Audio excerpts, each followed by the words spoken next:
जी, मैं इस समय कमला नेहरू महाविद्यालय में हूं और मेरे साथ में जय नारायण व्यास विश्वविद्यालय के कुलपति प्रोफेसर के.एल. श्रीवास्तव है। सीधा उन्हीं से बात करेंगे। मतदान शांतिपूर्ण हुआ, एक बड़ा अचीवमेंट कहा जा सकता है, क्या कहेंगे सबसे पहले, और प्रतिशत के बारे में क्या कुछ कहेंगे? देखिए, ऐसा है कि जिस दिन से ये निर्णय लिया गया था कि राज्य सरकार ने चुनाव कराने के लिए हमें सूचना दी, उस दिन से हम लोगों ने ये प्लानिंग कर ली थी। और पहली प्लानिंग का परिणाम ये कि चरणबद्ध तरीके से विश्वविद्यालय के पार्ट पे प्रशासनिक चीज़ें बहुत सुचारू रूप से संचालित हुई। इसके अलावा मैं ये भी कहना चाहूँगा कि पुलिस ने हर कदम पे हमें पूरा सहयोग दिया। लेकिन सच में अगर कोई धन्यवाद का पात्र है तो हमारे छात्र धन्यवाद के पात्र हैं, जो स्वयं सेल्फ डिसिप्लिन्ड हैं। और ये प्रमाण, जैसा कहा जा रहा है कि आप पे भार उतर गया, भार का भय झूठा था। सारे बच्चे हमारे इतने डिसिप्लिन्ड हैं कि पूरा शहर, पूरी पुलिस और विश्वविद्यालय प्रशासन, हम लोगों को कहीं किसी भी तरीके की कोई परेशानी नहीं आई और ये चुनाव सफलतापूर्वक संपन्न हुआ। छात्रों की बहुत सारे उत्साह के साथ, क्योंकि 18,000 छात्र अपने उत्साह के साथ अपने नेता को चुनने जा रहे थे, तो स्वाभाविक है कि उनके अंदर जोश रहा होगा। और उस जोश का ये परिणाम है कि आपने कहा कि मतदान प्रक्रिया का समय पूरा हो गया है, लेकिन अभी भी हमारे लंबे लंबे क्यू लगे हुए हैं।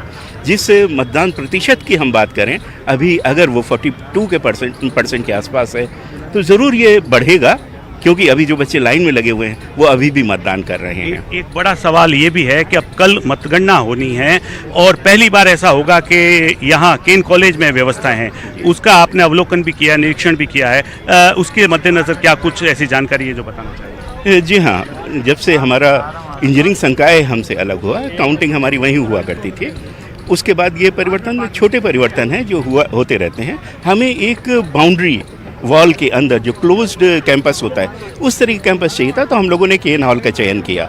हर सेंटर से जो भी चुनाव के बाद बक्से तैयार हो रहे हैं, बैलेट पेपर्स के बक्सेस, वो सारे के सारे बक्से फाइनली पुलिस के गनधारी गार्ड्स के साथ यहाँ आने वाले हैं और सारे के सारे यहाँ स्ट्रांग रूम में सुरक्षा के साथ यहाँ रखे रहेंगे। कल सुबह जब ये प्रक्रिया हमारी शुरू होगी, इस प्रक्रिया के साथ सामान्यतः हम लोग ये करते हैं कि हर राउंड जो काउंटिंग का होता है, 2-2 हज़ार वोट की काउंटिंग करते हैं और आप पत्रकारों की सुविधा के लिए उसको हम लोग डिस्प्ले करेंगे बाहर की तरफ, ताकि लगातार आपको ये जानकारी मिलती रहे और फाइनली शपथ दिला के कैंडिडेट्स को रवाना करेंगे। एक बार पुनः आपको बहुत बहुत बधाई शांतिपूर्ण मतदान के लिए। तो जो नया आमूलचूल परिवर्तन हुआ इस बार, देखिए, एक तो QR कोड के जरिए यहाँ एंट्री की गई थी और उसके बाद में अब पहली बार ऐसा होने जा रहा है कि मतगणना के लिए भी यहाँ बड़ी स्क्रीन लगाई जाने वाली है और उसके साथ ही साथ जो अपडेट्स आएंगे वो लगातार अवेलेबल रहेंगे मतगणना और मतदान को लेकर। बिल्कुल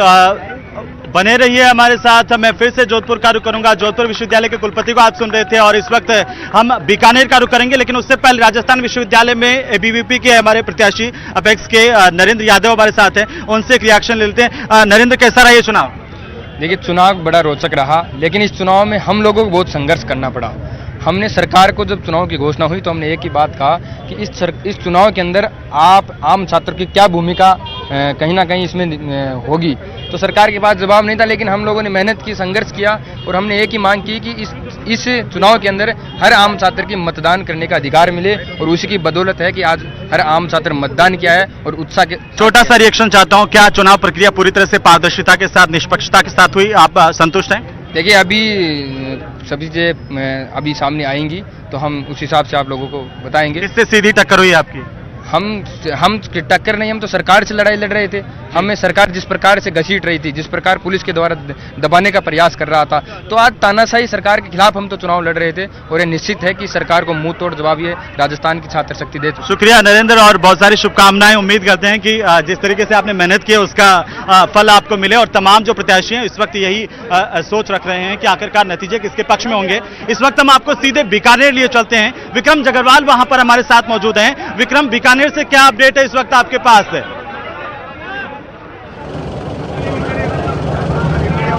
जी बिल्कुल हेमंत, बीकानेर में अपडेट की बात करें तो बीकानेर में भी जो है वो मतदान पूरी तरीके से अब समाप्त हो गया है और बीकानेर के महाराजा गंगा सिंह विश्वविद्यालय में 65.33% जो है वो मतदान किया गया है। और 1 बजे तक और जो महारानी सुदर्शना कॉलेज है, MS कॉलेज, वहाँ पर 41.10% जो है वो मतदान हुआ है। और अगर डूंगर कॉलेज की बात करें तो डूंगर कॉलेज में मतदान शुरू होने से पहले भी जहाँ हंगामा देखने को मिला था और मतदान समाप्ति से पहले भी एक हंगामा देखने को मिला। पुलिस को लाठियां बांधनी पड़ी छात्रों को हटाने के लिए। और उस महाविद्यालय में भी जो है वो करीब 40% के करीब जो है वो मतदान हुआ है। और ऐसा है जो ये हंगामा हुआ उसके बावजूद भी है जो छात्र आगे आए और उन्होंने जो है वो अपना मतदान किया है। कुछ छात्र नेता हैं, उनसे बात कर लेते हैं। जी, जो हो गया है अब मतदान, तो क्या मानते हैं आप, किस तरह का रिजल्ट रहने वाले? देखो, रिजल्ट तो 1% रहने वाला है हरिराम कोतवाल के हमारे हिसाब से। बाकी शांतिपूर्वक हुआ है, थोड़ी बहुत भगदड़ मची है, ज़्यादा इतना कुछ नहीं है, देखने को नहीं मिला। थोड़ी लाठियाँ भी बांधी है पुलिस ने, थोड़ा हल्का बल प्रयोग किया है, लेकिन इतना कोई ज़्यादा देखने नहीं मिला, वो हंगामा नहीं हुआ। देखिए, बिल्कुल जो छात्र हैं उनका भी एक साफ कहना है कि हंगामा जरूर हुआ है, लेकिन छात्रों ने जो है वो अपने काम के हिसाब से जो है वो अपने प्रतिनिधि का चयन किया है और उसी के आधार पर जो है वो मतदान किया गया। हालांकि जो डूंगर कॉलेज की अगर बात करें तो डूंगर कॉलेज का जो ये चुनाव प्रतिशत है वो निश्चित रूप से काफ़ी कम रहा है। उसका यही कारण है कि हंगामा होने की वजह से कुछ छात्र जो हैं वो जो है वोट देने की वजह से वंचित रह गए। अभी मैं दिखाना चाहूँगा आपको कि अभी चुनाव जो है समाप्त हो गया है, लेकिन बावजूद उसके जो यहाँ बड़ी संख्या में छात्र अभी भी डटे हुए हैं और पुलिस प्रशासन के लोग भी जो हैं वो यहाँ पर डटे हुए हैं। और छात्र जो हैं उसके हिसाब से जो यहाँ अभी भी डटे हुए हैं। हालांकि इलेक्शन जो है वो बिल्कुल विक्रम, मैं आपको रोकना चाहूंगा, हम आपका फिर से रुख करेंगे, आप बने रहिए हमारे साथ। और इस वक्त राजस्थान विश्वविद्यालय के चीफ डॉक्टर पलसानिया जी हमारे साथ हैं, उनसे एक बार फाइनल रिपोर्ट हम ले लेते हैं। पलसानिया जी, क्या फाइनल रिपोर्ट, अब मतदान संपन्न हो गया है? मतदान संपन्न हो गया है। जो फाइनल रिपोर्ट है वो अभी कंपाइल होके और करीब आध पौने घंटे में आपको मिलेगी। एक सवाल जो मैं आपसे बार बार पूछने की कोशिश कर रहा हूं और पूछा भी है मैंने कि आखिर इस बार मतदान का प्रतिशत कम क्यों रहा? देखिए, मतदान आपकी बार जैसे प्रथम वर्ष में, यूजी प्रथम वर्ष में प्रवेश हुए तो सही, लेकिन पूरे नहीं हुए, कंप्लीट नहीं हो पाए, तो उससे मतलब एक तो एडमिशन कम हुए और इसके अलावा थोड़ा सा सेमेस्टर स्कीम है पीजी में, वो भी लेट चल रहा है, हाँ। तो उसका भी फर्क है। हाँ। एक हम ये जानना चाहते हैं कि बाकी संगठन कॉलेजों में और राजस्थान कॉलेज में सब जगह शांतिपूर्ण रहा, कोई खबर छुटपुट घटनाओं का? हमारे पास कहीं भी किसी भी कॉलेज से और परिसर में भी हम लगातार मॉनिटर में खुद कर रहा था और पुलिस का पर्याप्त व्यवस्था थी, तो बिल्कुल शांतिपूर्वक मतदान हुआ है।